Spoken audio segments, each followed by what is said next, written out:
Hello! Ayan guys. Na-i-close ko na yung aking box. Naayos ko na eh. Habang wala akong kasama rito sa bahay. Kasi papapick up ko na to ng Saturday ng umaga. Ayan, maayos naman yung pagkakasara ko. Kaya lang hindi ko na ipasok lahat guys.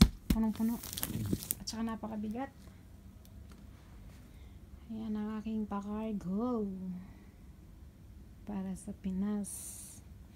Inaantay na doon yung mga laman yan eh. Kailangan sa school. XL yan guys.